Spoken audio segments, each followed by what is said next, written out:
إن العبد ليحرم الرزق بالذنب يصيبه.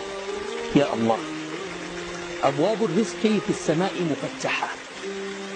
تجد أن الله جل وعلا يرزقك العافية من باب، وباب يرزقك فيه الرزق، وباب يرزقك فيه المال، يرزقك فيه الصحة، يرزقك فيه الهداية، يرزقك فيه بر الأولاد، بر البنات، بر الأبناء، يرزقك فيه صلة الأرحام.